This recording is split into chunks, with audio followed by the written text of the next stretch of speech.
The House is still in session, members, and we have some very important visitors who are examining our behavior. Mr. Golding, you may proceed. Thank you, Mr. Speaker. And address the Speaker. Indeed. Mr. Speaker, I rise to make my first budget presentation as Shadow Minister of Finance and Planning.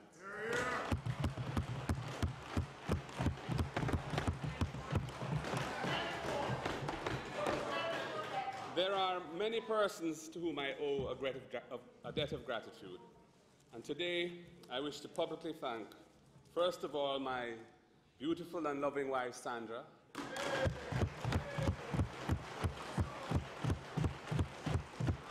whose solid support has enabled me to face and overcome many challenges over the 34 years that we have been together.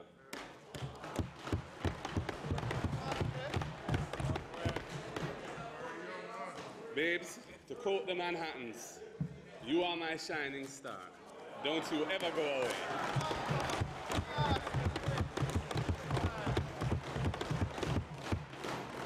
Mr. Speaker, I will always honor my parents.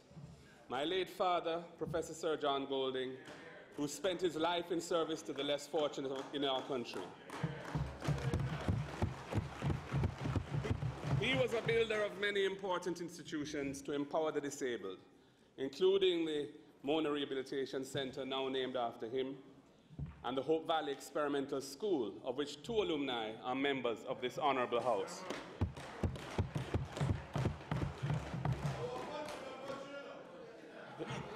He also founded the Road Safety Council.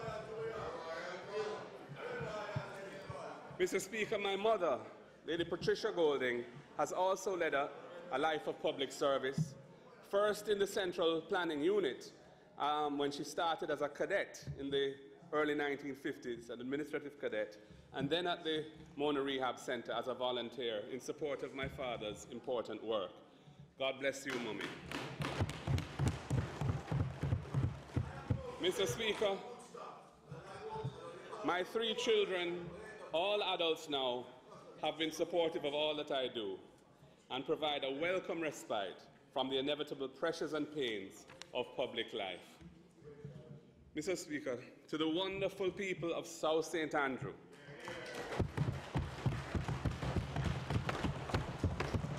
who gave me their trust and elected me their Member of Parliament in October 2017. Many of our constituency executive members and other comrades are here to support me today. I want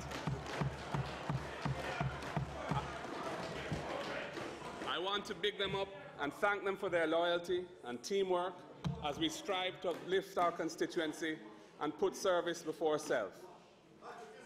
To the residents listening in Jonestown, Craigtown, Admiraltown, Arnett Gardens, Wilton Gardens, Lower Trench Town, Rosetown, Torrington Park, all the communities along the roads and lanes off Maxfield Avenue, Rousseau Road, Lincoln Road, Slipe Penn Road, Studio One Boulevard and Lyndhurst Road.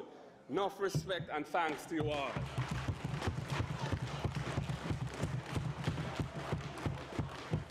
It is an honor and a privilege to represent you in this honorable House, and together we will make South St. Andrew the place to live, work, raise families and do business. One love. Mr. Speaker, I thank our party president and leader of the opposition, Dr. Peter Phillips, for appointing me to shadow the portfolio of finance and planning. I am proud to sit beside you in this honorable House, sir. I continue to benefit from your experience and wisdom, your profound understanding of Jamaica's political history, your strategic intelligence, your deep and unwavering commitment to national development, and your personal friendship and support through good and bad times. It was gratifying to assist you in ensuring that Jamaica surpassed the many challenging legislative structural benchmarks of the IMF program, which you negotiated and then implemented with such dexterity and success as Minister of Finance and Planning in the last PMP government. Mr. Speaker, I acknowledge and honor our former party leader and Prime Minister, the Most Honourable Portia Simpson Miller. She allowed me to enter Parliament as a senator in September 2007. She also gave me the opportunity to serve in several important capacities, including in her cabinet. Many objective observers recognize that cabinet as one of, if not the most significant administrations to have managed the affairs of our country. Sister P always gave me her full support to drive the legislation and policies that I was working on as minister from January 2012 to February 2016. I honor her today as a great and iconic Jamaican woman of the people and an outstanding political leader.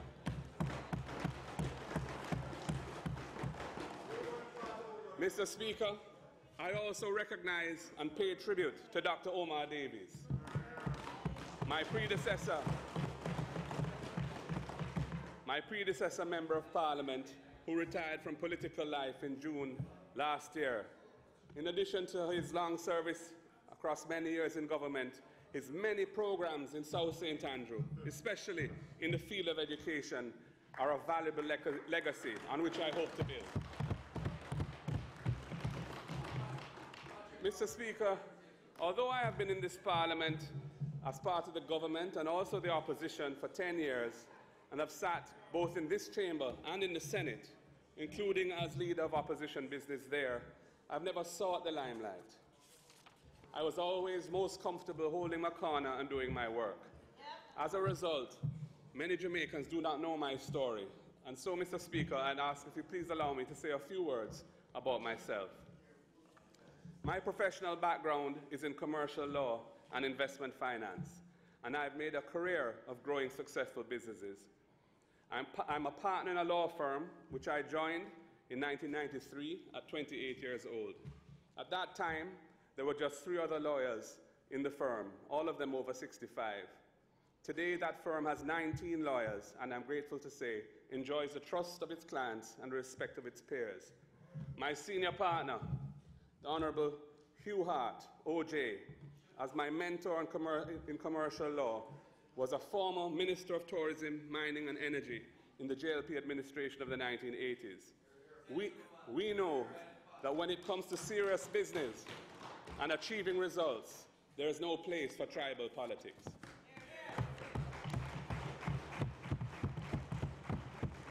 Mr. Speaker, in 1992, I joined with 2 friends who are young bankers, one of whom is a member from Central Manchester, and started Jamaica's first investment bank, DBNG. With youthful enthusiasm, we listed the company as a mere startup on the Jamaica Stock Exchange, and we grew the business for the next 14 years. So successful was that business that an international bank with a long history in Jamaica bought the company at that time, providing a significant return for the shareholders, including the employees of the company, through the Employee Share Ownership Plan, ESOP, that we had established.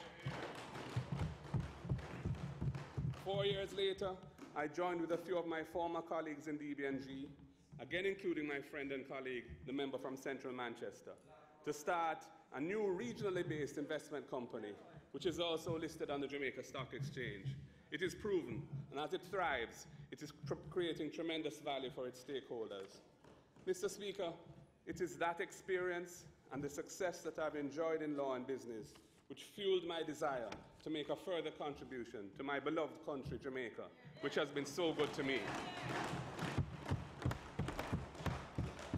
Mr. Speaker, there are many ways in which one can honorably serve one's country. But as you know, the form of public service that can have the most profound and far-reaching impact, for better or for worse, is public service through politics. Politicians make the laws that govern our people, and politicians decide how the state's resources are deployed. In the last PNP administration, my role was twofold. As Minister of Justice, I was responsible for pursuing the justice reform agenda. We made significant strides with programs funded by our international development partners and some important, innovative legislation of our own. While I'm happy that there has been significant continuity in these programs under Minister Chuck, there still remains much more to be done. My other role was managing the legislative agenda of the government, which was particularly heavy because of the structural reforms to reorient the Jamaican economy towards sustainable debt reduction, high levels of investment, greater competitiveness, economic growth, and job creation. These fundamental national objectives and specific reforms were embedded in the IMF program as structural benchmarks, with delivery dates attached to every single one of them.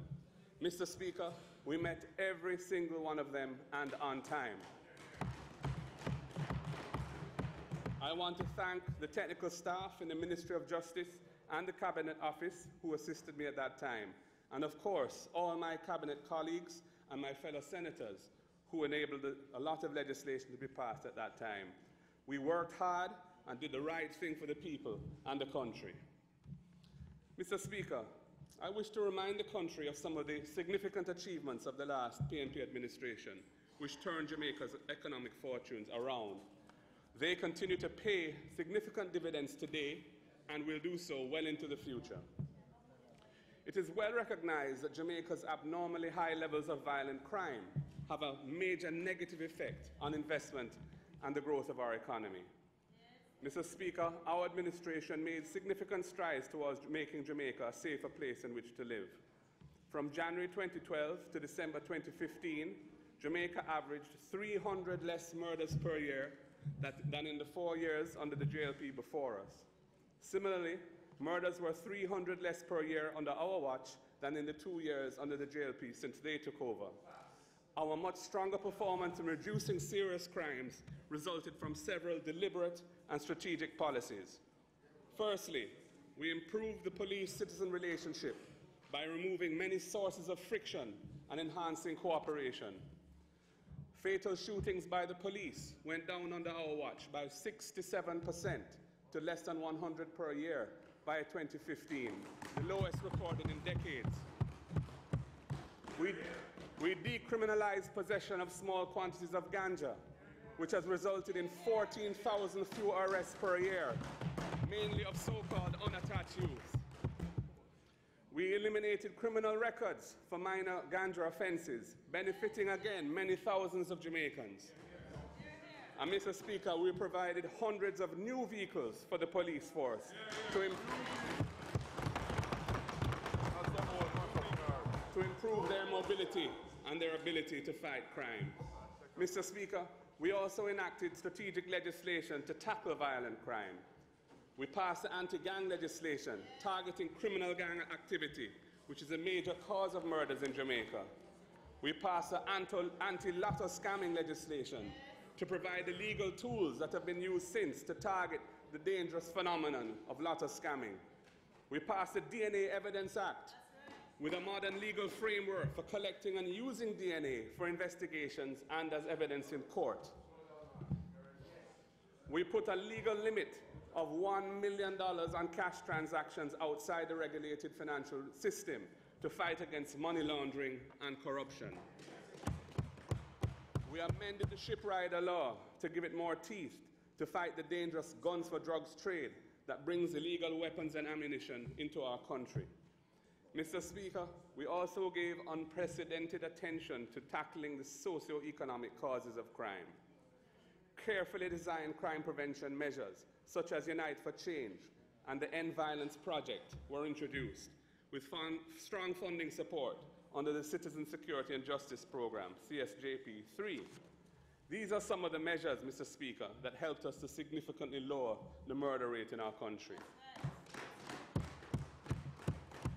Mr. Speaker, I now move to our economic performance.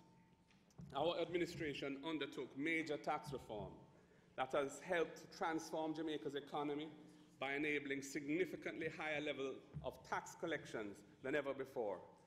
We reformed the system of tax incentives to create a level playing field that does not discriminate between different sectors of the economy. Instead, it incentivizes employment creation and investments in retooling and expansion across all industries. We established Tax Administration Jamaica, TAJ, as a semi-autonomous revenue agency with its own board to provide policy guidance and good governance. We introduced the Revenue Administration Information System, RAISE, a technology platform that has transformed the effectiveness of tax administration in Jamaica. We introduced laws to counter the transfer pricing that had been eroding the country's tax base for years. And we strengthened the enforcement powers through legislation to give the TAJ significantly enhanced tools to collect revenue, such as the power to access third-party information and to collect third-party debts owing to delinquent taxpayers. Mr. Speaker, our administration also modernized Jamaica's commercial architecture. We passed landmark legislation to create a modern insolvency law focused on rehabilitating businesses that fall into financial distress, and that was the Insolvency Act. We established a modern legislative system for taking collateral for secured financing to allow greater access to credit for our people and businesses. This allows the use of non-traditional forms of collateral, Mr. Speaker, such as crops, livestock, copyright, and other intellectual property, as well as accounts receivable. That was the Security Interest in Personal Property Act, Mr. Speaker. This legislation was important because we believe in bringing small businesses and farmers into the mainstream of the economy, as this is what leads to inclusive growth. Thank you.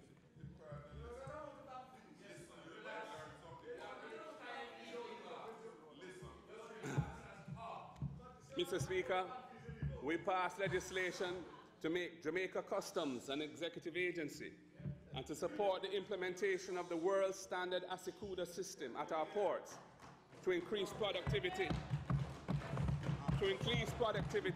and make Jamaica more internationally competitive. And we passed legislation to introduce a single super form for starting a business or a company, so that business persons now get all the bureaucratic registrations to have their businesses up and running from day one. Mr. Speaker, we did all this because it was right for our people and our country. These measures resulted in Jamaica's international ranking for ease of doing business improving significantly under our watch. In the annual Doing Business report published by the World Bank, 189 countries are ranked for ease of doing business across 10 indicators. Mr. Speaker, the 2015 report had Jamaica moving up a whopping 27 places from 85th to 58th. As a result of this, Mr. Speaker, Jamaica achieved the Caribbean's highest ranking for ease of doing business at that time. This signaled to the world that Jamaica was open for business. Despite the hype about going for growth, Mr. Speaker, nowadays, the grim reality is that this government's record in this particular area has been quite poor. Jamaica's ranking in the World Doing Business report has steadily fallen over the past 2 years. From 58th, Jamaica's ranking in the World Doing Business report has steadily fallen over the last 2 years, from 58th, where we left it, to 70th position in 2018. Mr. Speaker, this is turning back the progress. Mr. Speaker, the government has dropped the ball by failing to continue the aggressive drive for improving business conditions in our country. To improve bureaucratic processes, Mr. Speaker, the devil is in the details. You must get into the specific procedures that govern the bureaucracy and re-engineer them to support rather than frustrate business. Mr. Speaker, this government has done virtually nothing in this vital area in the 2 years since they assumed office. Mr. Speaker, I want to take a few moments to talk about some key statistics. Mr. Speaker, I want to take a few moments to talk about some key statistics that are relevant to appreciating the true state of the Jamaican economy and put in context much of what we have heard over the last few days from the government side. Mr. Speaker, the government has been crowing that unemployment has been coming down. Let me remind the nation that following its peak at 15.3% in 2013, during the early days of the economic reform program, unemployment has been trending down every year since then. By July 2015, we had brought unemployment down to 13.1%, and by July 2016, we had brought it further down to 12.9%. And we are pleased that this is continuing. It didn't start with you, it started with us. At the same time, Mr. Speaker, at the same time, Mr. Speaker, we were looking after our people. We regularly increased the minimum wage. Regularly. We increased the NIS pension. And Mr. Speaker, we increased the income tax threshold several times, but without raising taxes to do so.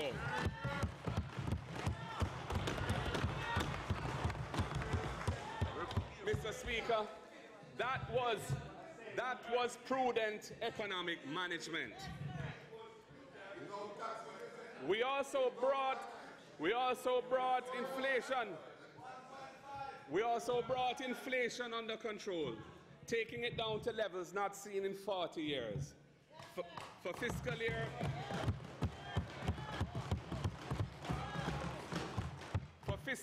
2015-16, for fiscal year 2015-16, the inflation rate was 3.0%. However, since this administration assumed office, inflation has been moving upwards. For the 2016-17 fiscal year, inflation was 4.1%, and for calendar year 2017, inflation hit 5.2% for the year just finished, and it's projected to be 5.0% for this 2017-18 fiscal year. So we have to watch that carefully, Mr. Speaker. Mr. Speaker, we inherited the national debt at close to 150% of GDP in 2012, in the mid-140s. Over the next 4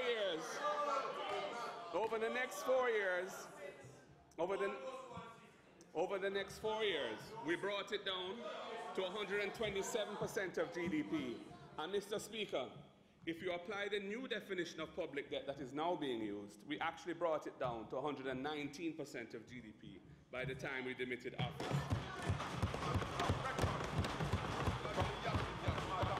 From the mid-140s to 119% of GDP if you adjust and use the new definition that is now being used by the government. Mr. Speaker, we were doing what was right for the people and the country. Mr. Speaker, the bold and innovative Petro-Carib debt buyback, which members of the current JLP government opposed at the time, brought Jamaica ahead of its debt reduction program and was celebrated internationally as a landmark transaction. It was after that transaction, the Petro-Carib debt buyback, that the IMF agreed to the reduction of the primary surplus target for Jamaica from 7.5% initially to 7.25%, and then down further to 7.0% of GDP, creating more fiscal space for much-needed public investment. Mr. Speaker, the Minister on Thursday proclaimed proudly that interest rates on government instruments have been falling. Once again, Mr. Speaker, this is the continuation of a trend which started in 2013-14 under our administration. The 180-day Treasury bill rate, which had been increasing while the country's finances were in disarray, peaked at 8.87% in 2013-14. Since then, our sound economic management resulted in a steady reduction of that interest rate to 5.83% at the end of the 2015-16 fiscal year, and it has been continuing since. It is a similar story, Mr. Speaker, for the balance of payments, which measures Jamaica's ability to finance its exports. When we assumed office in 2012, Jamaica had a current account deficit of US dollars 1.9 billion, or 12.9% of GDP. By the end of fiscal year 2015-16, when we left office, the current account deficit had declined to 2.4% of GDP, from 12.9 to 2.4% of GDP, Mr. Speaker. We note with concern that Mr. Speaker, we note with concern that Statin has recently reported that for the calendar year 2017, Jamaica's trade deficit was $4.5 billion, a substantial increase of 23.1% over calendar year 2016. Imports grew by $1 billion, or 20%, in 2017 over 2016, while exports only grew by 120 million. The widening of the trade deficit, Mr. Speaker, is a worrying trend.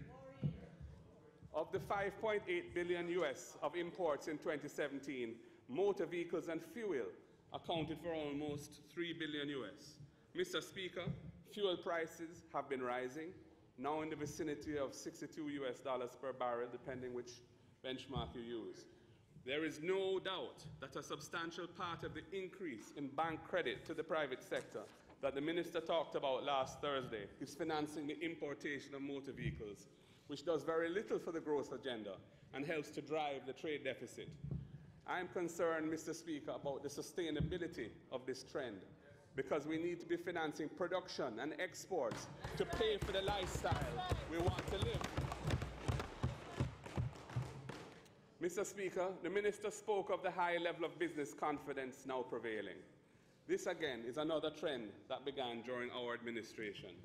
For example, on January 21st, 2015, the Gleaner reported that, and I quote, "Business and consumer confidence improved in the December quarter, one of the few occasions in which the indices moved up at the same time, and the first time that a majority of firms have expressed a willingness to invest.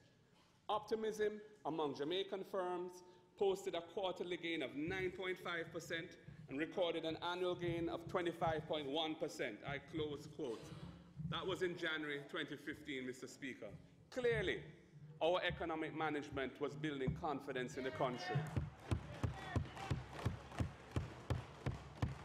Indeed, the high levels of business confidence now being experienced are a continuation of that trend, which started under the last PNP administration. We were doing what was right for the people and the country.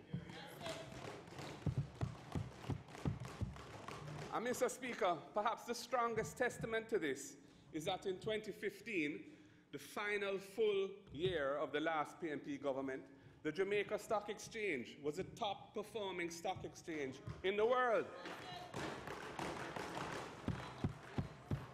On December 30th, 2015, Bloomberg News released an article entitled, "It's Jamming, Jamaica Tiny Stock Market Conquers World in 2015.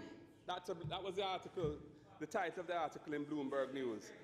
And the article read as follows, and I quote, "Jamaica may bring to mind rum, daiquiris, and Bob Marley, but its stock market had a better year than any other across the globe. Foreign acquisitions, stronger investor safeguards, and a rebounding economy helped the Jamaica Stock Exchange surge more than 80% in 2015, close quote. Mr. Speaker,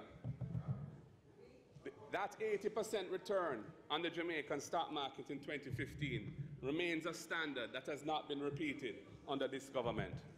What we were doing was right for the people and the country. Mr. Speaker, our administration conceptualized a logistics-centered economy, integrating Jamaica into the world supply chain as a value-adding hub in as many areas of goods and services as possible. That was a vision that we had. This was a big and bold idea, and it had its detractors, including some members on that side. But we pressed on and commenced the development of the Logistics Hub Master Plan that has recently been completed. It guided our strategic vision of the economy and where we placed emphasis in encouraging investments. Mr. Speaker, this is why the major projects that have come on stream in recent times were initiated by our administration, and I will list some of them. The North-South Highway project was launched in 2007 by then Prime Minister Portia Simpson Miller. It later stalled, Mr. Speaker, it later stalled under the Bruce Bowling administration when the Contractor General brought it to a halt over alleged procurement violations. Our administration got it back on track. Dr. Davis, take a bow, Dr. Davis. We got it back on track and completed the highway. Mr. Speaker, now you can cross the island from Caymanas to the north coast in under 45 minutes on a first-class highway through our beautiful mountains. This has opened up immense opportunities for the economy. Many companies have improved their efficiency and expanded operations because of this valuable national asset. Mr. Speaker, that is foresight. That was planning with a vision. We were doing what was right for the people and the country. Mr. Speaker, we negotiated and signed a concession deal with CMA CGM, one of the largest shipping companies in the world, to expand the operation of the Kingston Container Terminal. As a result, the Port of Kingston will have the depth and berthing capacity to receive the new generation of mega ships that are now crossing the expanded Panama Canal. We recognize, Mr. Speaker, that Jamaica must not be left out of an increasingly integrated global economy. And this government closed the deal at the end, and that deal is now being implemented, and we're happy for that.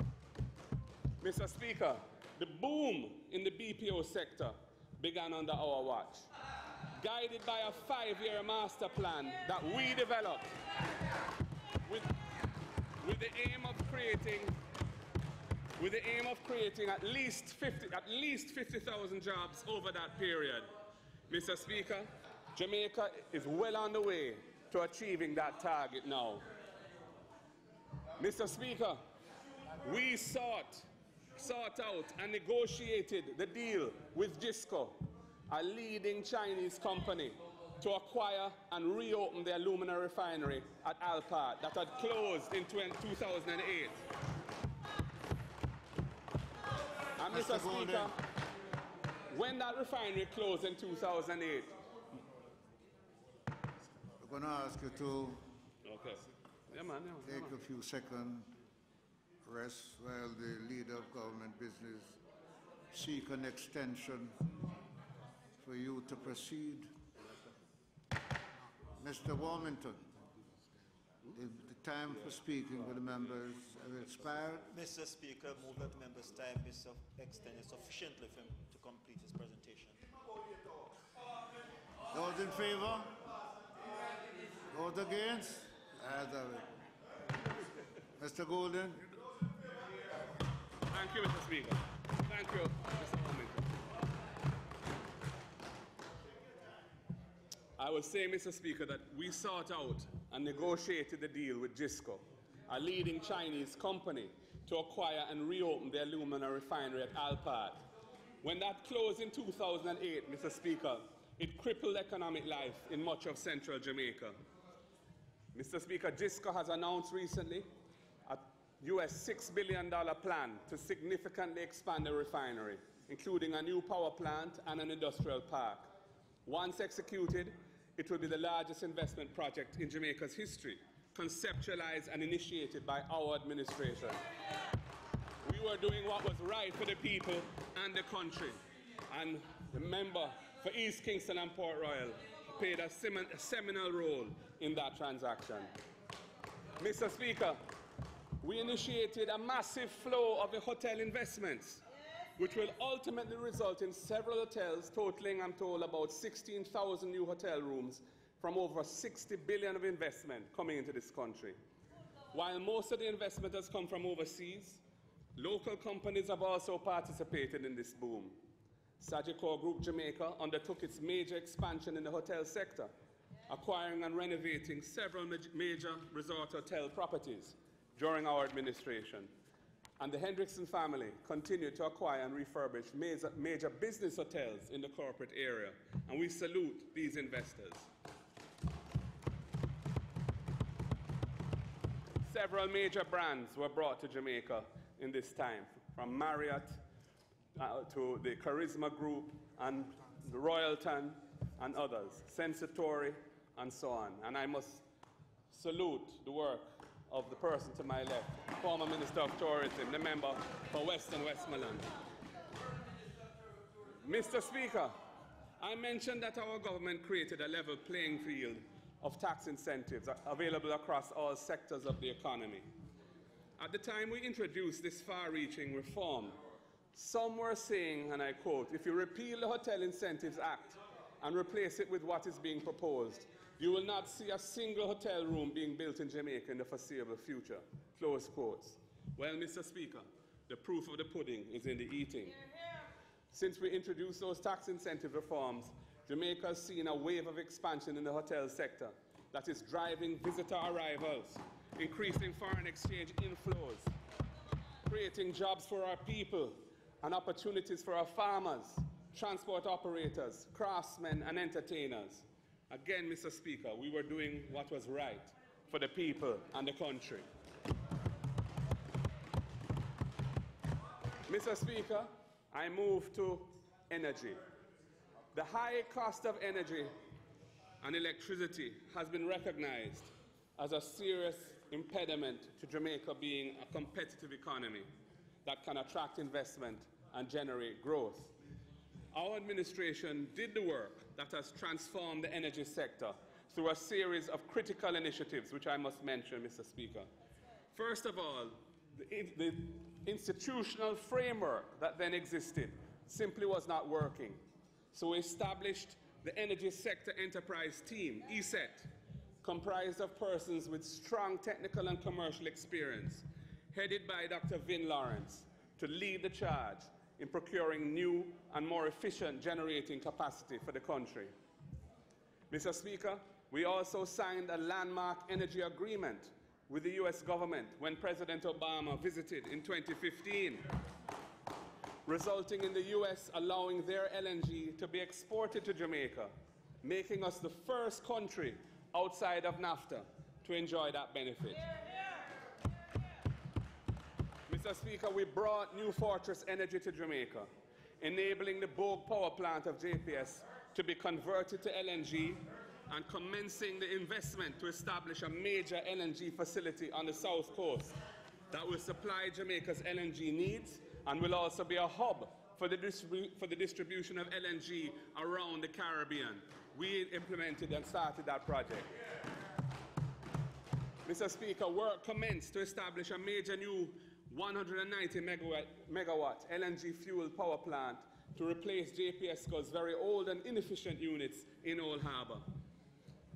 Mr. Speaker, we made an aggressive thrust to reduce Jamaica's excessive reliance on fossil fuels and diversify into renewable sources such as solar and wind power, resulting again in major investments, including the largest solar energy facility in the English-speaking Caribbean.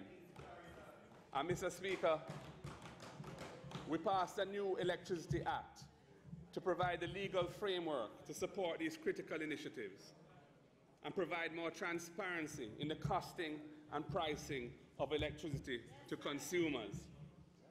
Mr. Speaker, the result of our efforts was a substantial reduction in the cost of electricity to consumers and businesses.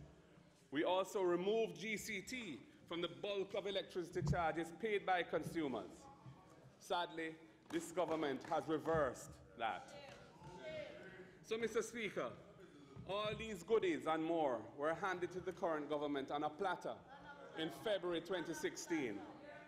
As a result of the strong economic management by the last PNP administration, when we handed over the reins of power in 2016, Jamaica was poised for high levels of economic growth and job creation. And Mr. Speaker, we are pleased that the overall macroeconomic program being pursued by this government is essentially one of continuity, with a commitment to the reduction of the national debt by maintaining annual primary surpluses of at least 7% of GDP under the 3-year precautionary standby arrangement with the IMF that commenced in the final quarter of 2016. But Mr. Speaker, I have something I want to say on this. The current IMF program will come to an end next year. The country has benefited greatly from the establishment of EPOC, which has monitored successive governments' adherence to the fiscal targets under the IMF programs since 2013. EPOC provides regular detailed reports to the public on Jamaica's fiscal and economic performance, and this promotes transparency and encourages governments not to go off track. EPOC has also built a credible reputation by providing objective, non-partisan analysis based on factual data provided to it by the relevant agencies of government. It has broad representation, which has helped to bring the whole country along through the challenging implementation of major economic reforms. I am therefore recommending, Mr. Speaker, that whenever Jamaica ceases to have an IMF program, a body modeled on EPOC should simultaneously be established in law with a statutory mandate to monitor and report to the public on the government's adherence to principles of sound fiscal management, whichever government it may be. This will help to maintain the people's confidence and the confidence of local and international investors and observers in Jamaica's economic management. It will make permanent what has become an important national institution in ensuring that Jamaica never slips back into large deficits and mounting debt. It will continue to complement and enhance the fiscal responsibility framework that is already enshrined in our law. Mr. Speaker, our people have sacrificed too much for too long, and we must maintain the institutions that we have created that have shown that they are effective and have broad support across the society.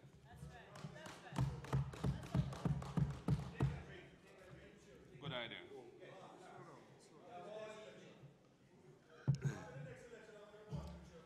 The continuity in macroeconomic management has paid dividends in the international capital markets, Mr. Speaker, as Jamaica continues to access financing on increasingly better terms and has successfully executed several liability management transactions following on from our landmark Petrocaribe buyback. We are also pleased to see the positive outcomes of the many reforms that were implemented by our administration and being reflected now in the growth in tax collections. Tax revenues, Mr. Speaker, have increased from $411.8 billion in fiscal year 2015-16, $411 billion, to $458.3 billion in fiscal year 2016-17, and are projected to be $478 billion in this fiscal year. This represents an increase of 16% over 2 years, at a time when the economy has only seen very marginal real GDP growth during that 2-year period. Mr. Speaker, this improved revenue performance did not happen by accident. It is not being driven by the anemic economic growth which has occurred either. It is clear that our administration's reforms of the tax system are bearing fruit, even with the underperformance of the economy in the past 2 fiscal years and the slow pace of economic growth. We also note, Mr. Speaker, that the best performing tax type for this fiscal year has been the company income tax, which as at December 2017 was $6.7 billion over budget, and for fiscal year 2018-19 is projected to be 26.27% more than the revised estimates for fiscal year 2017-18. 26.27 more is what they're projecting for company tax in the coming year. Mr. Speaker, this strong performance in company income tax has no obvious connection with the so-called 1.5 that the government has been gloating about. Significantly, corporate income tax is fake news. Corporate income tax is way up, despite the fact that our administration reduced the corporate tax rate on all companies outside the regulatory sectors from 33.3% to equalize it at 25% with the individual income tax rate. So we brought the tax rate on companies to the same rate as it is on individuals, 25%, save and except those that are in regulated sectors. And despite that reduction in interest in tax rates, the tax take from companies has been growing and growing, and it's projected to grow again by 26.27% in the coming fiscal year. Mr. Speaker, in addition to the compliance measures that we introduced, which I have referred to already, the employment tax credit has provided a strong incentive to companies to be compliant with their taxes, as well as incentivizing the employment of workers. Mr. Speaker, under the employment tax credit, the ETC, the employer company gets a tax credit of up to 30% of its workforce's statutory deductions, as long as they're paid on time. This innovation, which was introduced by the last PNP government, has created a win-win situation for the revenue and the wider economy by boosting tax compliance and at the same time incentivizing employment by companies. Sound economic management, Mr. Speaker, requires bold reforms, and we are proud of our record of innovation, effort and achievement that is bearing so many fruits. And at this point, Mr. Speaker, I just want to pause to mention that I wish to support the call made in the Standing Finance Committee by the member for Central Manchester that the threshold at which small businesses are required to register as GCT taxpayers be substantially increased from its current level of annual sales of about $3 million a year. We need to reduce the cost of tax compliance imposed on the small business sector, Mr. Speaker.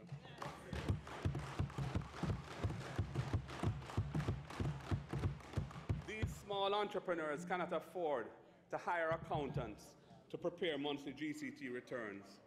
Mr. Speaker, we anticipate that the fiscal cost of this measure will be relatively small, but it will be of great assistance to the small business sector. It will relieve them of the burden of having to register and file GCT returns until their businesses have grown to a size where it is reasonable to ask them to do so. But it should not be mandatory, sir. We would argue that firms that wish to register should be able to opt in, but it should not be mandatory until their annual sales have reached a substantially high level. And we commend that idea to you for your consideration.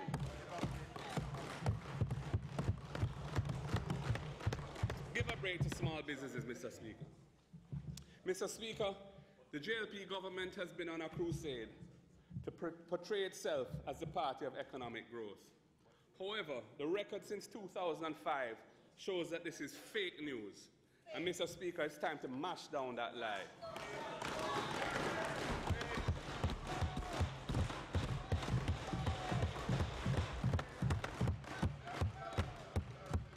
If you look at the period from 2005 to the present day, and exclude from it the 2 years when there were transitions from one government to another, excluding those 2 years, the cumulative growth of the JLP when they were in office during that period was negative 3.1%. In contrast, the cumulative growth while the PNP was in office during that period was positive 6%. Mr. Speaker, the record speaks for itself.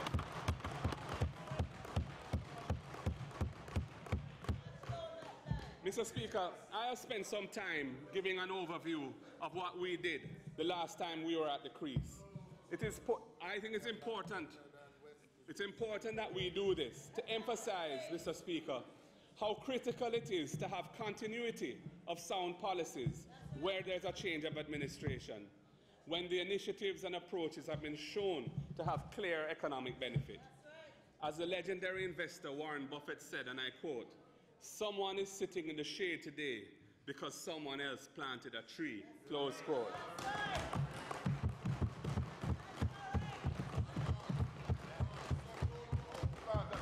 Mr. Speaker, sometimes he who sows does not get the credit when the crop is reaped.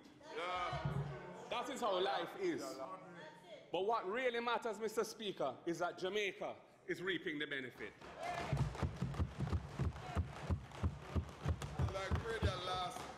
Nonetheless, Mr. Speaker, while we endorse the continuity of our macroeconomic program, because it is the only way to get the country out of the debt trap, we do have some serious concerns.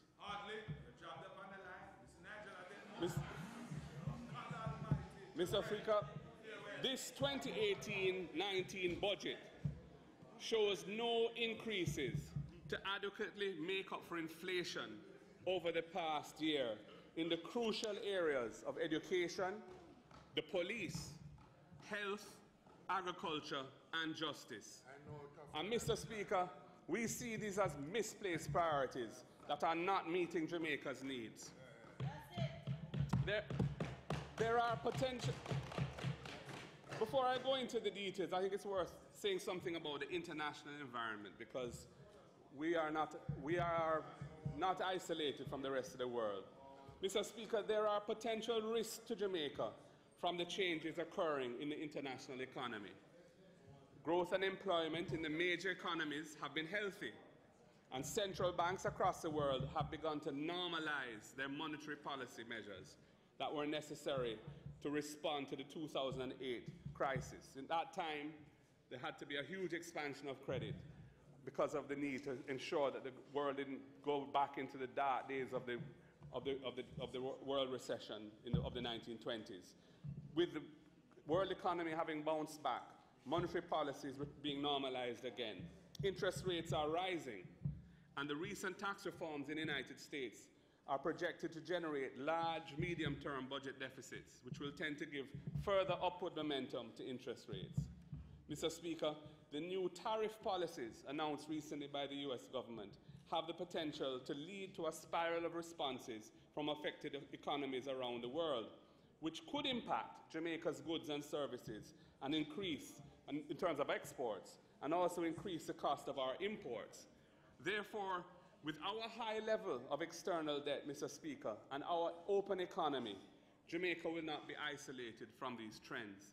And I would only mention here that we all have high hopes for the bauxite and alumina sector. But one of the two metals upon which tariffs have been imposed is aluminium. So we need to be mindful of that. Mr. Speaker, by President Trump. The vulnerability of our economy to the impact of climate change is also worrying.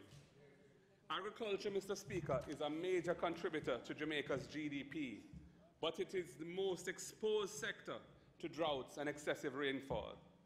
The government must develop a comprehensive plan to build resilience to climate change generally, and in the agricultural sector in particular, to help our farmers be consistently productive. In that context, Mr. Speaker, it is startling that the budget for the ministry, which includes agriculture, has been reduced for the coming fiscal year relative to the fiscal year now ending. Mr. Speaker, murders have gone through the roof since this government took office. 2016 was a bad year for safety and security.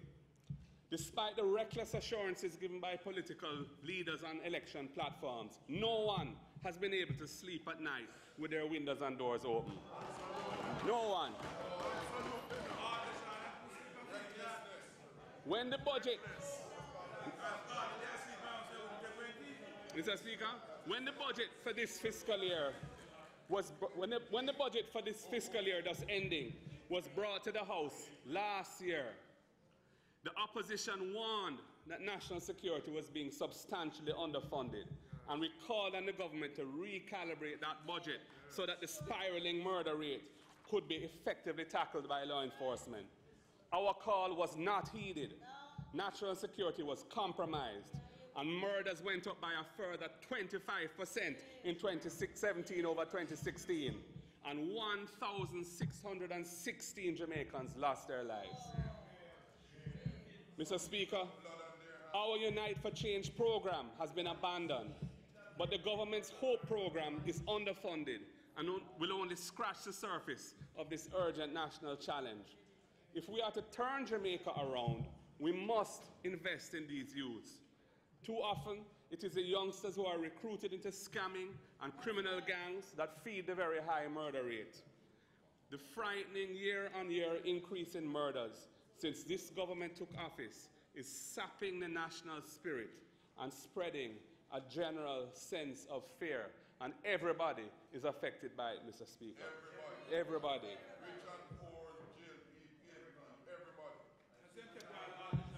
Mr. Speaker, what the people want are real solutions.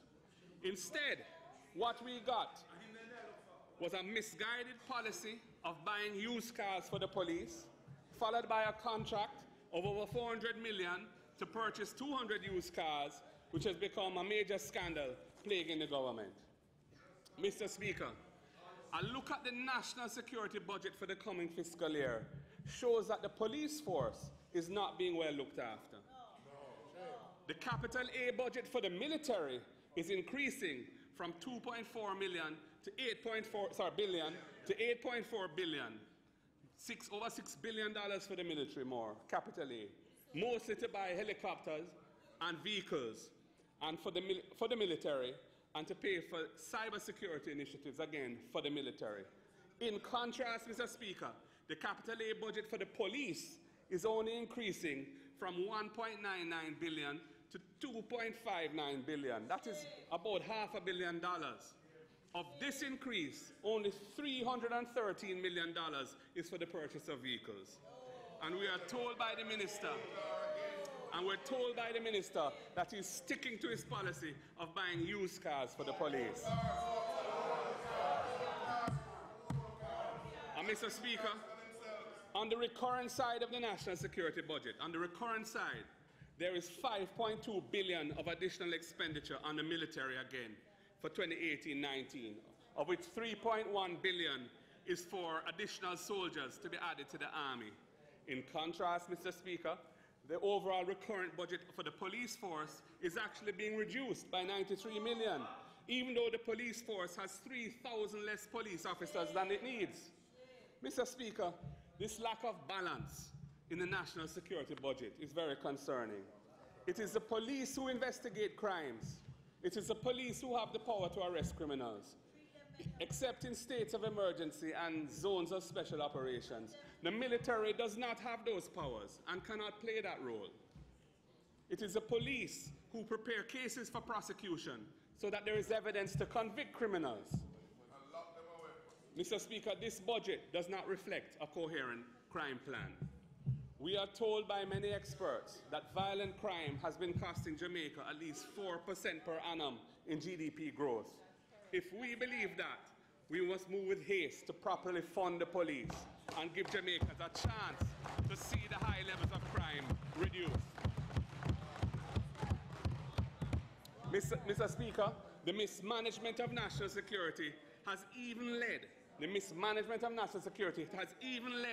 to the declaration of a state of emergency in our tourist capital right at the beginning of the winter tourist season.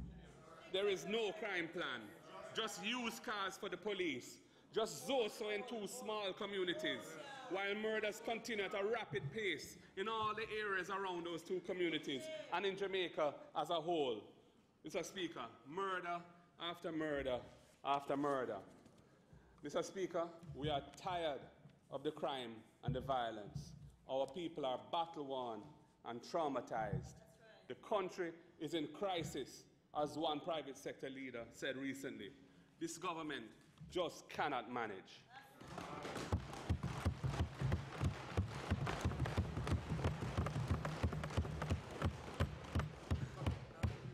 Mr. Speaker, another area of concern is inflation. I have mentioned that inflation has been moving upwards over the past 2 years. While it remains in the 4 to 6% band targeted by the Bank of Jamaica, that hides the real story in relation to the impact that inflation is having on the Jamaican people. The fiscal policy paper signed by the minister shows that in the categories which impact the man and woman in the street the most, inflation has been much higher. In the food category generally, inflation for 2017 was 6.7%. In the food category, 6.7%. But in the subcategory, the critical area of vegetables and starchy foods, which includes rice and flour and bread and yam and so on, which most Jamaicans rely on for survival, prices went up in 2017 by a frightening 16.9%. 16.9%. Yes, that's the bulk of the poor man expenditure. Similarly,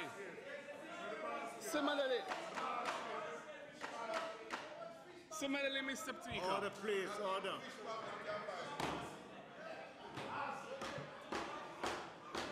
Similarly, Mr. Speaker, in the electricity category, in the electricity subcategory, a whopping 13.3% inflation in 2017. Electricity hitting people hard in their light bills, 13.3% in 2017. Mr. Speaker, the price increases in these crucial areas have been hurting most Jamaicans badly. This is not prosperity. This is sufferation.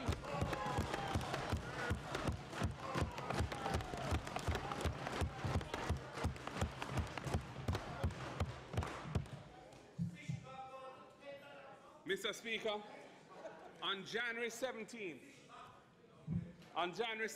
of this year, 2018, the Gleaner reported, and I quote, "Consumer confidence flattened amid worsening job prospects and fears of crime," according to the fourth quarter 2017 survey polled by Don Anderson. Consumer confidence ebbed further to 148 points from 151.1 points in the third quarter and 151.6 points recorded a year ago. Close quote. Mr. Speaker, the downturn in consumer confidence may be reflective of the fact that although unemployment continues to fall, most of the jobs being created are in low-paying sectors. Taxes on consumers are at historically high levels, and the murder rate has worsened rapidly since this government assumed office. It's no wonder that consumer confidence is falling. These conditions, Mr. Speaker, will not lead to the high levels of growth that we need to unleash the promised prosperity and fulfill the hopes and dreams of our people. Mr. Speaker, the Jamaican people are very concerned about these things. According to the most recent Don Anderson poll for RJR Gleaner, 59% of the public say that they've seen no improvement in their personal lives under the current government. There has been no prosperity for those 59%. Similarly, 55% of the public are saying that the country is moving in the wrong direction. Clearly, Mr. Speaker, this government cannot manage the country. Mr. Speaker, I want to say a few things about interest rates and the banking sector. Interest rates and the banking sector, Mr. Speaker.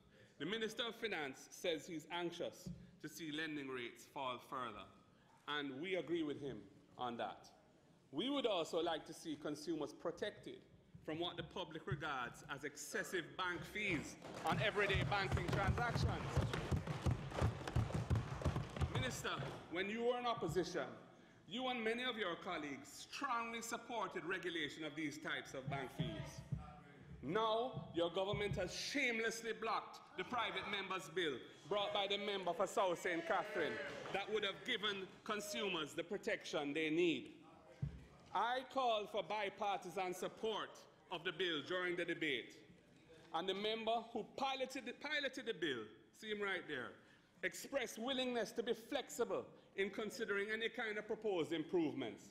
But no, your side was determined to stop the bill in its tracks. Mr. Speaker, this government is not doing right by the people. Not doing right by the people, Mr. Speaker.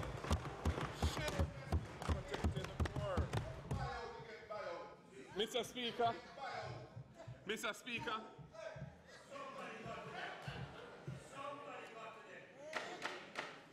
Mr. Speaker, I do not think that matters such as lending rates and bank fees, which are in fact interconnected, should become adversarial and confrontational. I would like to see a national forum established to take a calm, objective look at these matters and to find well-balanced solutions that will help to drive the economy while also protecting the public. But, Mr. Speaker, when it comes to lending rates, it's not good enough for the minister just to holler and bawl about high lending rates.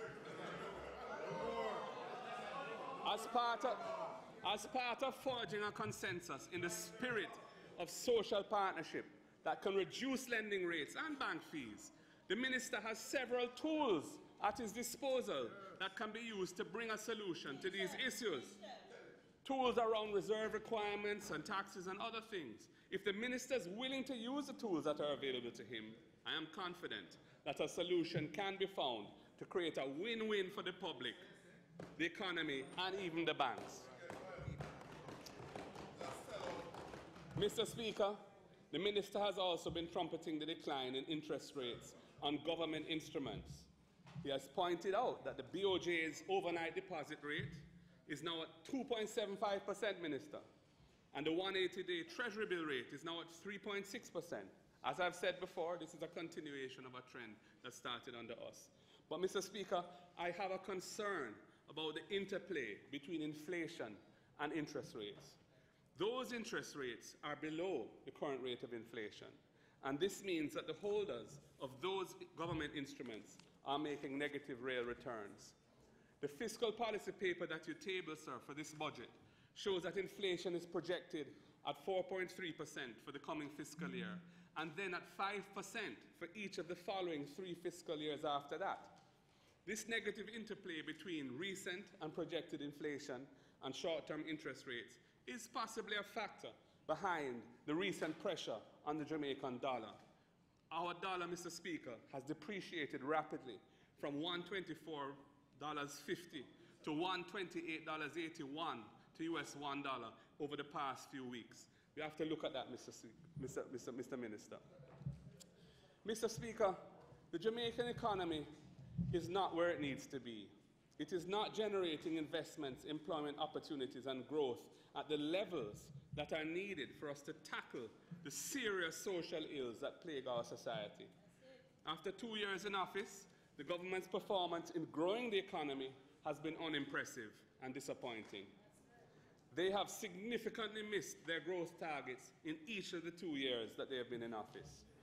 The Economic Growth Council, EGC, and that massive bureaucratic structure called the Ministry of Economic Growth and Job Creation have been yielding very disappointing results. That ministry, in fact, should be called the Ministry of Everything and Nothing. Ministry of Everything and Nothing. Jamaica's growth rate, Mr. Speaker, for the second calendar quarter, Jamaica's growth rate for the second calendar quarter of 2017 was negative 0.1%. And that brought an end to the 9 consecutive quarters of positive growth that commenced in January 2015 under our administration. In fact, Mr. Speaker, for the first 6 months of last year, of 2017, Jamaica's economy did not grow at all. The government has blamed this on the impact of rainfall. But it is notable, Mr. Speaker, that Jamaica was spared any major weather-related shocks in 2017, unlike some of our neighbors. Mr. Speaker, what this does is that it underscores the lack of resilience in our economy to withstand even mildly unusual weather conditions. Indeed, for the whole of calendar year 2017, the Jamaican economy only grew by 0.5%, which is significantly lower than in 2015 or 2016. Mr. Speaker, this underperformance is in stark contrast to the world growth rate of over 3% and growth in the US and the Eurozone of about 2.5% in 2017. Mr. Speaker, the fanfare about achieving 5% GDP growth in 4 years, the much hyped 5 in 4, has now been discarded. Many now wonder if it was ever a serious target or was just a grand public relations scheme. We are also alarmed that the government has made a significant downward adjustment. The government has made a significant downward adjustment to its medium-term growth forecast, confirming that the 5 in 4 was never a real target.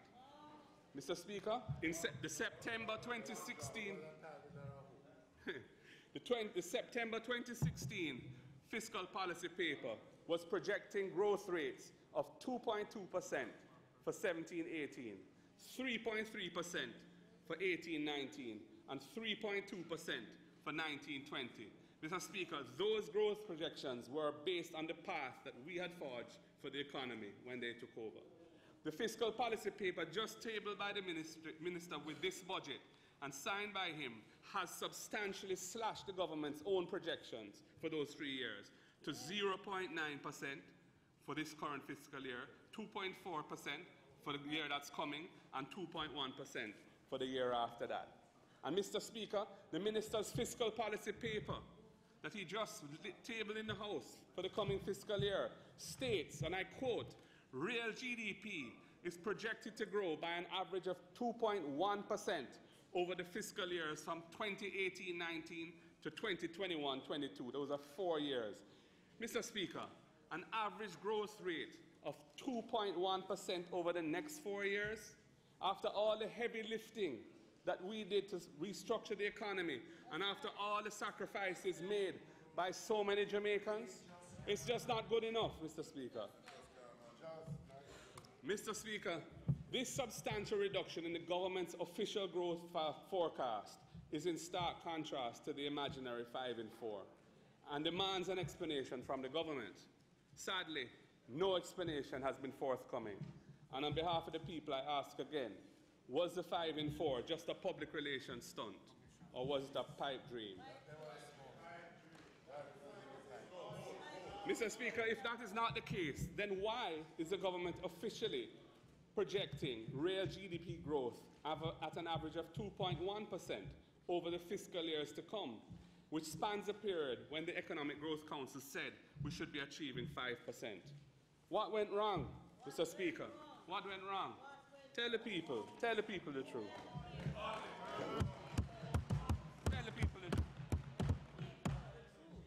Mr. Speaker, we on this side take no comfort from the lack of meaningful growth in the economy for the fiscal year just completed, or from the government's worsening medium-term growth forecasts.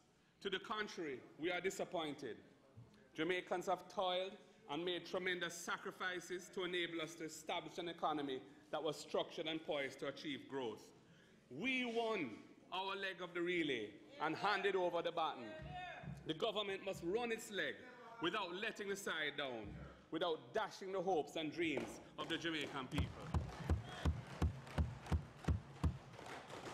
Mr. Speaker, the People's National Party does not see the quest for growth in the same way as the JLP government. The JLP model is to set up an economic growth council comprised mostly of very wealthy businessmen. We see the drive for growth as part of a broader vision of national development.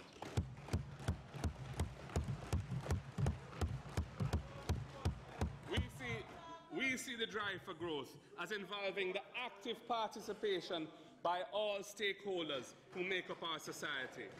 The small farmers, the small businesses, the trade unions, the transport operators, the public service, the churches, and the entertainers who are so influential over the minds of our youth.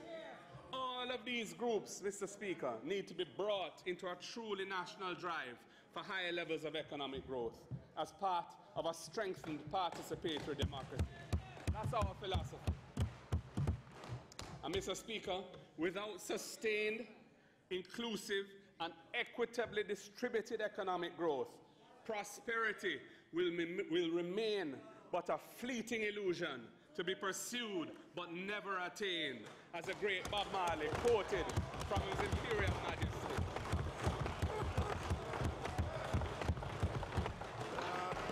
Mr. Speaker, the opposition is committed to growth which is in harmony with the fundamental principles of social justice, equality of opportunity, and a Jamaica that works for all.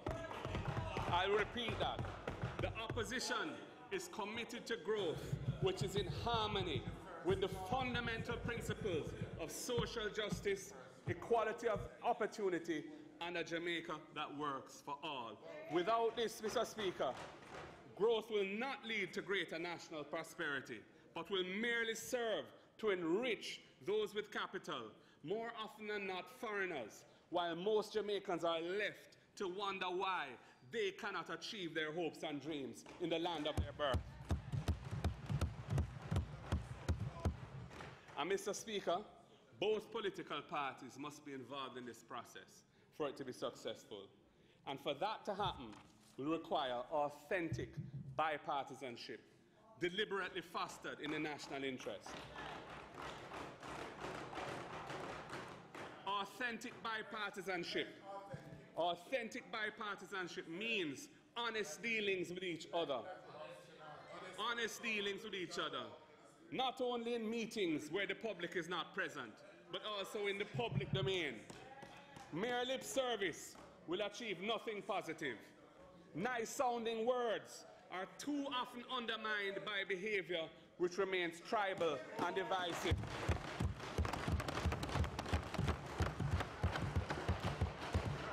And Mr. Speaker, I admit both sides are guilty of that. But we must turn the page and move beyond that approach to our politics. Mr. Speaker, the People's National Party began in 1938 as a national movement and remains so today. This is important to the philosophical outlook from which come our strategies for growth and national development. We see the impediments to growth at this time as being social as much as they are economic. The 21st century global economy, of which Jamaica is a part, needs a productive, disciplined, and well-trained workforce to drive national competitiveness. And we can only achieve it by placing much greater emphasis on social transformation than this government has committed to in the budget that we are now debating. Mr. Speaker, some of the policies and programs that the next PNP administration will put particular emphasis on and will prioritize are as follows.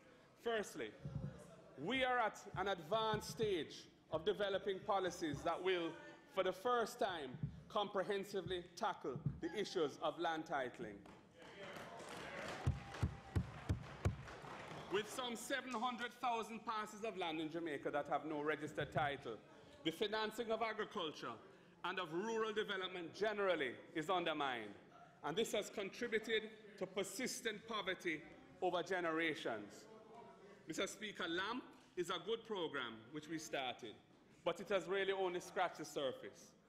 The impediments to land titling, comprehensive land titling, are complex and structural, and so our response will be radical, involving profound legislative and administrative changes. Secondly, Mr. Speaker, a major emphasis on early childhood education, supported by a comprehensive policy to address the broader needs of children from birth until mid-childhood, will be prioritized. Our basic schools in Jamaica are currently organized in an ad hoc system that is not delivering the outcomes that the country needs. Jamaica needs an early childhood education system that gets all our children off to the right start. We believe that Jamaica can and must achieve the outcome that all our children are able to read, write, and do basic arithmetic by grade 4, supported by proper nutrition and exposure to the social skills and wholesome values that are fundamental to citizenship. Thirdly, Mr. Speaker, a national program to engage and reorient the lives of so-called unattached youths is essential to put them on a pathway of hope for a better life for themselves and their families. Mr. Speaker, these youths need mentorship. They need life skills. They need the building of their self-esteem and a sense of citizenship. They need vocational training, and they need a chance of remedial education, and they need an opportunity to know what it is like to have a job. This program must therefore be holistic in its approach and also realistic in addressing the needs of these youngsters so that they stay the course and get the full benefit of the program. Fourthly, Mr. Speaker, the financing of tertiary education needs to be transformed, especially for young people whose parents just don't have it. Our young people who have defied the odds of financially challenged circumstances to make it to university or college struggle to get through to the end of their courses because of the inadequacy of the current arrangements for financing tertiary education. And sadly, Mr. Speaker, many of them are not able to complete their degrees. We need to explore ways of fixing student loan payments to a reasonable percentage of their earned income over time. The government is examining ways to balance the risk of joblessness between the society as a whole and the student, the particular student, in a more sustainable manner. And the opposition is examining those ways. We are also of the view, Mr. Speaker, that in a climate of limited resources, the tertiary financing program should prioritize course areas that provide the skills most needed to support a modern economy. That is essential. Mr. Speaker, investing in our human capital must be the driver for high levels of economic growth that Jamaica needs. It will create a virtuous circle of greater social cohesion and more wealth creation. No one is yet persuaded in the world that they owe us a living, and no one is giving us anything for free. We must compete with the best, and God has given us the natural talents and a strong national spirit and the cultural confidence to do so. Mr. Speaker, this is not the time to roll out the specifics of our policies and programs to tackle the real issues confronting Jamaica, but I have given you an indication of the orientation of some of the priorities of the next PNP administration.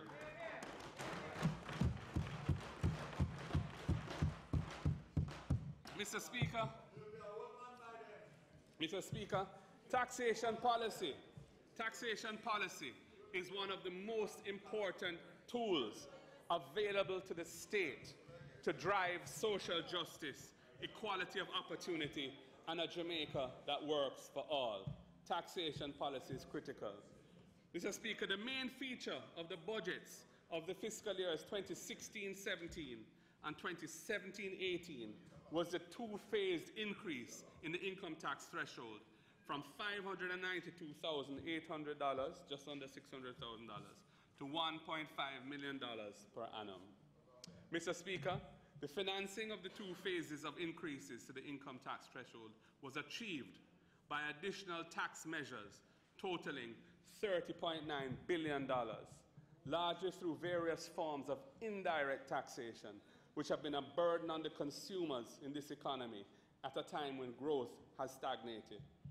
Mr. Speaker, the Planning Institute of Jamaica produced a report dated April 8, 2017, entitled Measuring the Impact of Government of Jamaica Tax Reform Measures on Consumption Expenditure.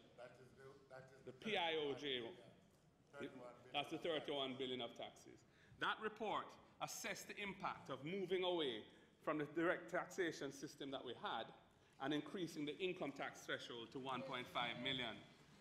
And it pointed out, Mr. Speaker, that according to the Jamaica Labour Force Survey of 2015, the informal sector of this country accounted for over 60% of total employment, while the formal sector accounted for under 40%, 39.6%.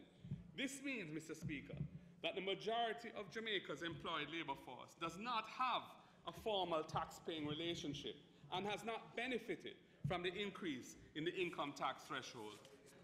Similarly, Mr. Speaker, persons who are unemployed or only informally employed do not benefit from the increase in an income tax threshold. But these persons have to purchase goods and services which require the payment of indirect taxes, such as GCT and SCT. And that is true whether those taxes are charged on the purchase of goods and services that they consume or are indirectly incurred through their purchases of services, the cost of which includes substantial indirect taxes on production inputs, such as electricity and transport services. Mr. Speaker, those who are suffering from the over $30 billion of indirect taxation imposed by this government, for whom prosperity remains a fleeting and painful illusion, include pensioners who have not had an increase, household helpers, security guards, other low-wage earners, and of course, the unemployed. None of them has benefited from the so-called 1.5. Over 100,000 NIS pensioners are worse off.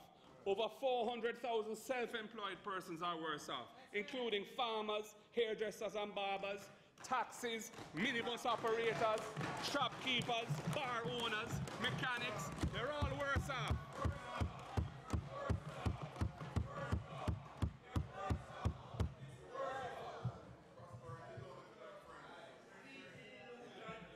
In other words, Mr. Speaker, this government's tax policy involves the rich getting richer and the poor getting poorer. Prosperity for the few, sufferation for the many.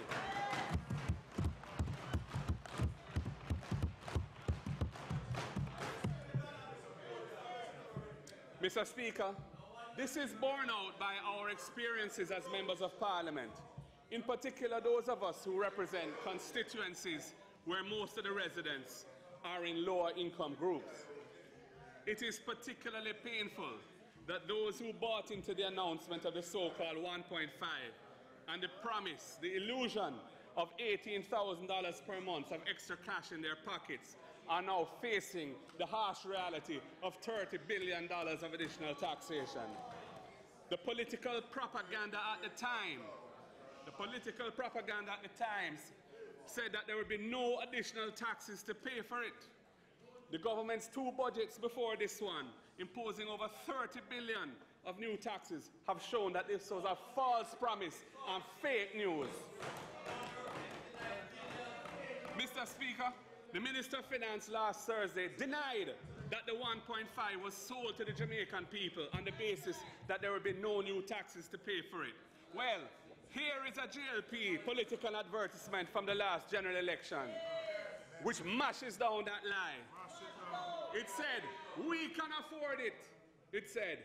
And then it goes on to say the increase in the income tax threshold to 1.5 million could be done without any new taxes. See there, highlighted in gold print. Mr. Speaker, had the Jamaican people not been hoodwinked by that deception, had they realized that the JLP had not thought this 1.5 plan through and that it would in fact cost ordinary Jamaicans an additional $30 billion in new taxes on consumers, that tax plan would never have seen the light of day. Mr. Speaker, there was no mention then of any shift in policy from direct to indirect taxation. None at all. In fact, it was costed in their propaganda at $12.5 billion, and they even itemized how it was to be paid for, all of which the people now know was a scam. It was a scam.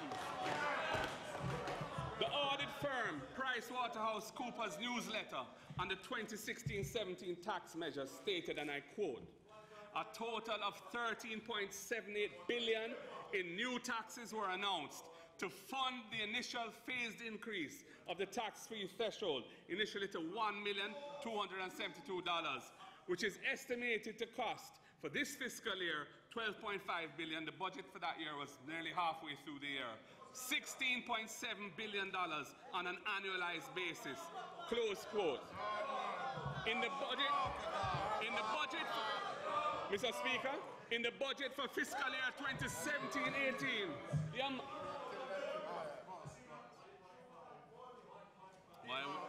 when you throw stone in a pig pen, Mr. Speaker, in the budget for fiscal year, Mr. Speaker, let's give me a little protection, please, sir. A little protection from my good friends over there. Mr. Speaker. Stand back from the top. Order, please. Order. Tavares. Easier, sir. In the budget for fiscal, easier, sir, man. In the budget for fiscal year 2017-18, Mr. Speaker, a further $13.5 billion in new taxes were imposed to pay for the second phase of the increase in the tax threshold. Mr. Speaker, the rationalization. The Hampshire writers cannot hear the member. Everybody. on both sides, please. Give the hand side a chance to listen to the speaker. Order, please. Go ahead, Mr. Golden.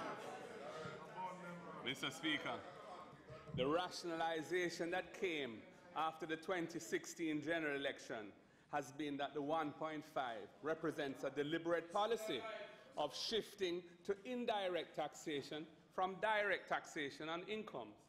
However, in a society like Jamaica, where incomes and wealth are so unevenly distributed, this tax policy worsens the inequities, weakens the fabric of our stressed society, and imposes a social injustice on the majority of Jamaican people.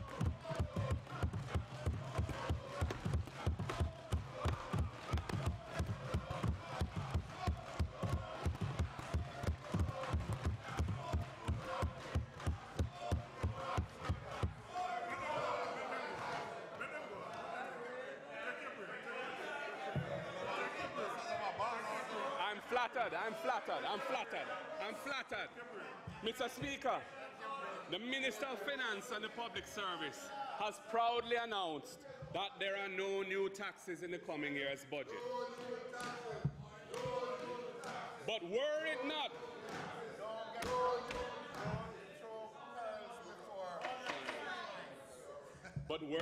Order, please.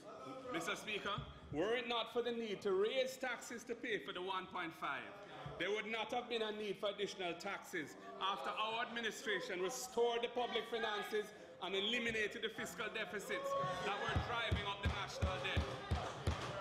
We were on a trajectory, Mr. Speaker, to arrive at no new taxes from 2016.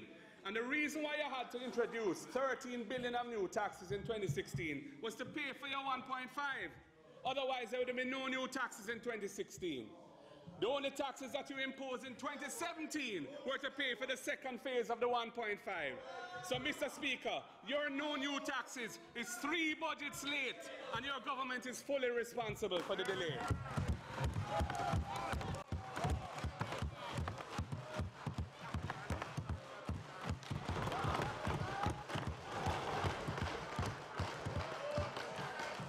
Mr. Speaker, repeat it again.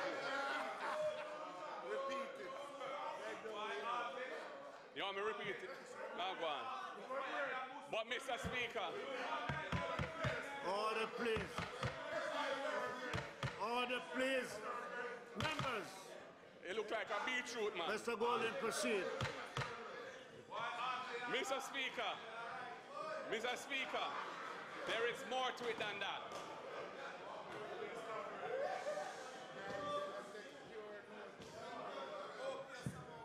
There is more to it than that, Mr. Speaker. The minister told us last Thursday that tax revenues are $5 billion over target for the current year. And the revenue estimates that we have before us project that tax revenues for the coming fiscal year will be $40 billion more than the fiscal year just ending. 40 billion more.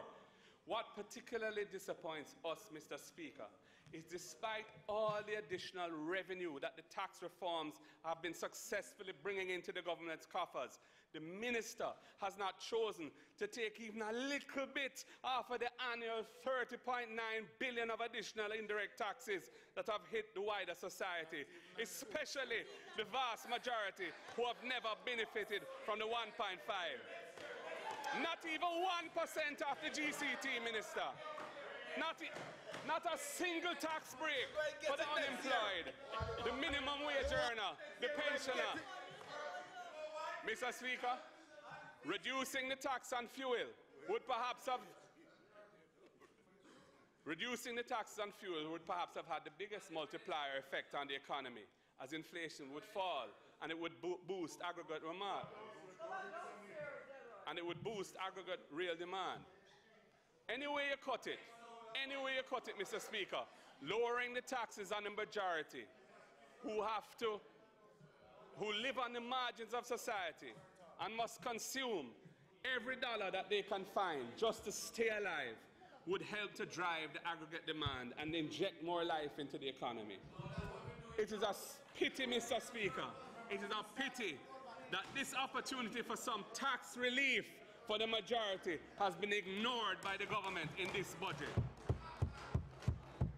And this is all the more serious when one considers that the increase in NIS pension, which we had made provision for when we demitted office, has not been granted. The pensioners have had to absorb the price increases from your love of indirect taxation without any increase since 2013.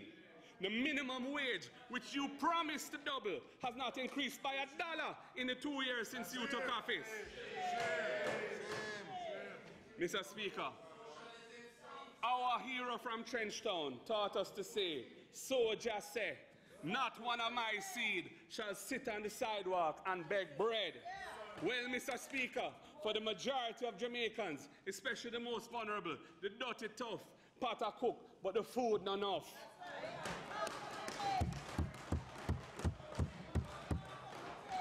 And Mr. Speaker, path is no answer to their cries, Mr. Speaker. Path is no answer. I want to give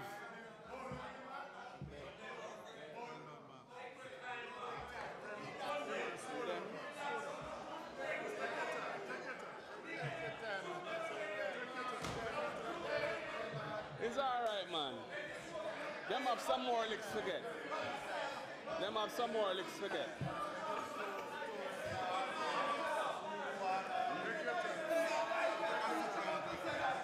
Want some more walking at this.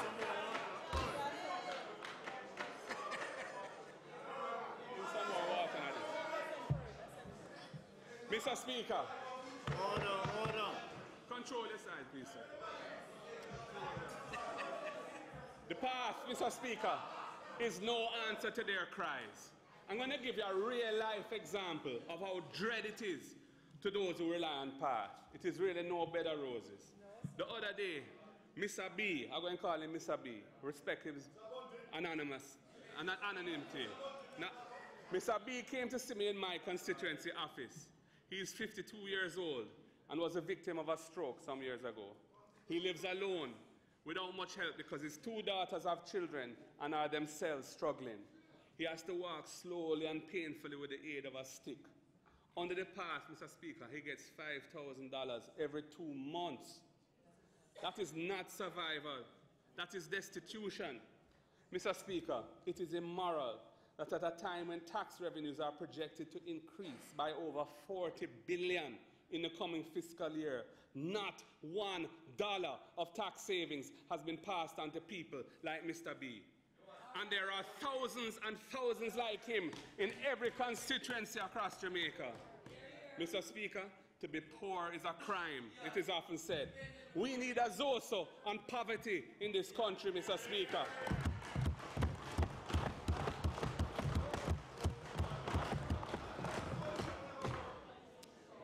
Mr. Speaker, I'm going to touch a little on the public sector pay issue.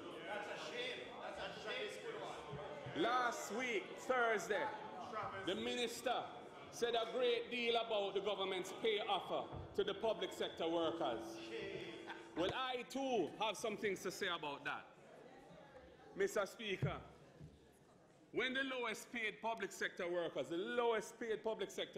in 2015 were granted an increase of $1,000 a week by our administration, the then opposition spokesperson finance described the increase as an insult. See it? Public sector increase, an insult. See it? See it? See it? Come on. Now that spokesman is Minister of Finance and is in a position to do better. But what has he done? What has he done?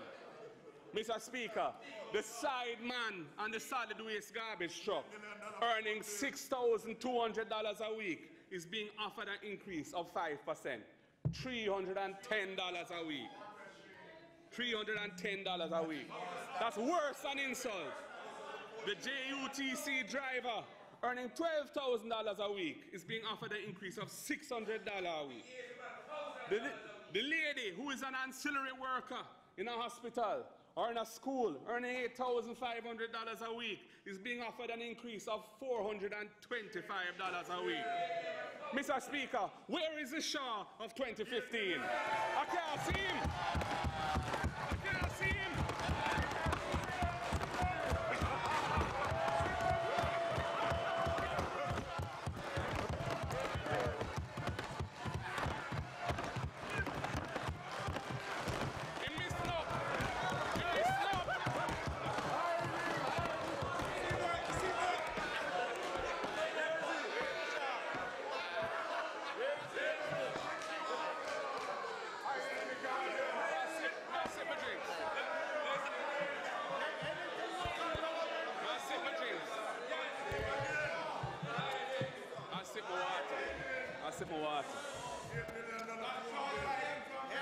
Mr. Speaker, at that time, the current minister said that $1,000 a week could only buy 2 chicken and 4 pounds of rice.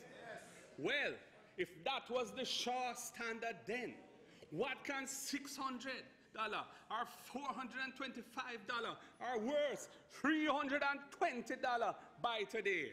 It can't even buy 1 marga chicken.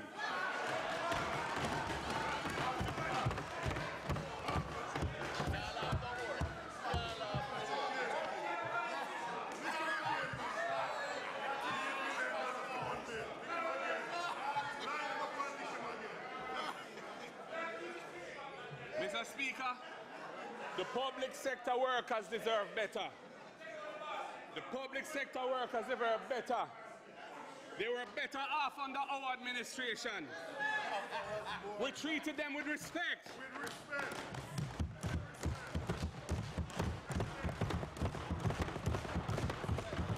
We treated them with respect.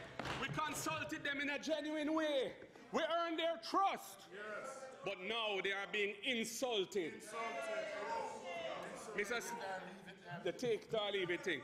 In his budget presentation last Thursday, the minister tried to justify the proposed package for public sector workers of 16% over 4 years, which is below the government's own projected rate of inflation for that period. And he tried to justify it with some arithmetical gymnastics to make it look like they are getting much more than that. Mr. Minister, it was disingenuous to mention the standard annual 2.5% performance increment, which has been in place for many years as part of the pay package being offered to the public sector workers, as if that is anything new. The 2.5% performance increment has always been part of the public sector remuneration, and even when there was no increase on basic pay. And in fact, not everyone gets a performance increment, as the teachers, the police, and others have pointed out. Boy, Mr. Speaker, what gone bad a morning can't come good a evening, you know. We are seeing it now, you know. It started bad in 2016 and it can't come good a evening.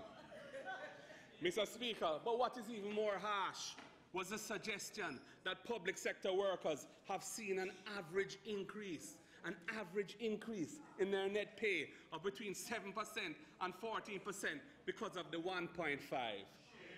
Now, Mr. Speaker, I ask you, is that not hypocrisy in the extreme?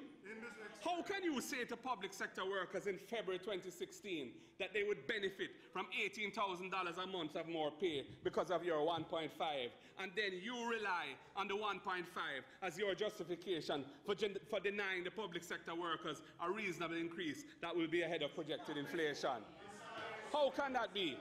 What's worse, Mr. Speaker, you have already taken it back from them in the over 30 billion of taxes, indirect taxes, that you impose to pay for this 1.5. Minister, you give with one hand and then you turn around and juke them with the other hand. That part of your plan was kept well hidden in February 2016. Well hidden. No one would have voted for that tax plan if they knew it would be used to deny them a reasonable pay increase after all the sacrifices they made to help put Jamaica's public finances on track. Mr. Speaker, that is Samfai governance. That is your way, not our way. And it is time to change your ways and do right by the Jamaican people and the country. Mr. Speaker, Finally, the minister has indicated that retroactive payments for the fiscal year just ending from April 1 last year will be paid to all public sector workers, including the police and the teachers and others who have not reached an agreement with the government. How can this be? What is the legal basis for the government making this payment when there is no contractual arrangement in place to authorize it?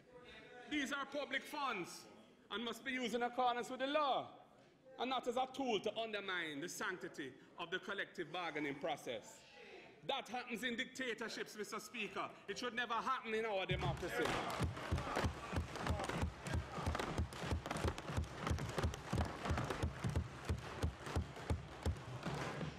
Mr. Speaker, this decision to pay the retroactive without concluding an agreement with those categories of workers is a big disrespect to them and their union representatives.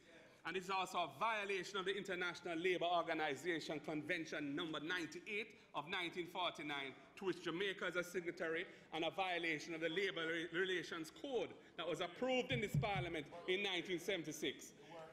Mr. Speaker, the Right Honourable, Right Excellent Alexander Bustamante, Hugh Lawson Shearer, Michael Joshua Manley, and Portia Lucretia Simpson Miller, as trade unionists and past prime ministers, would never condone this. Never.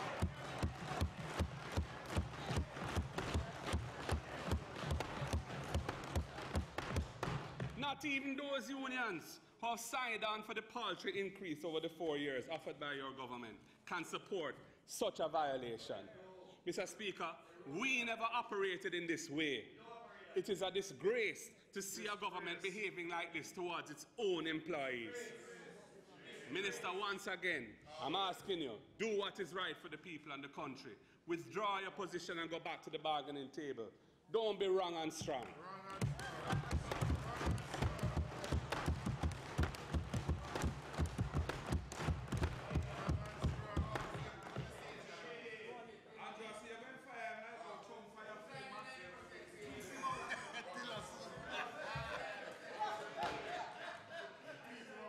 Mr.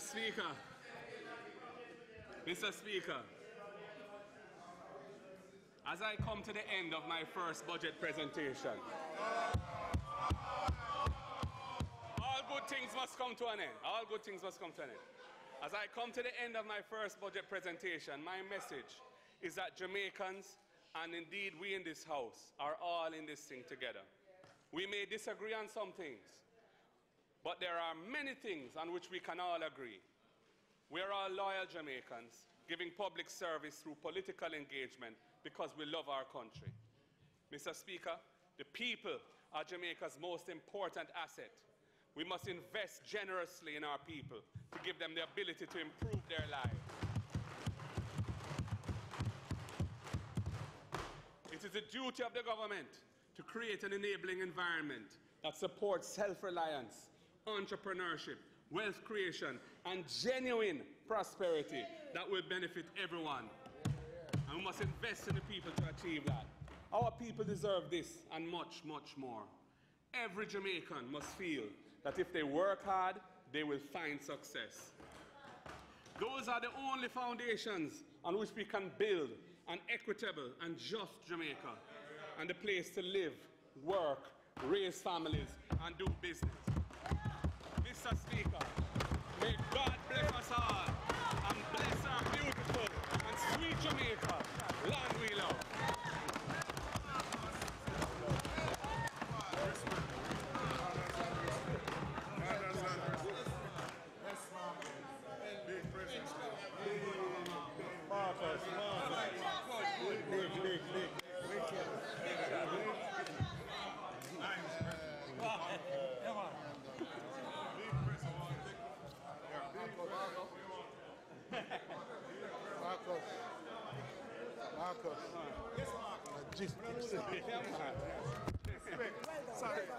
Sister B, yes, sir.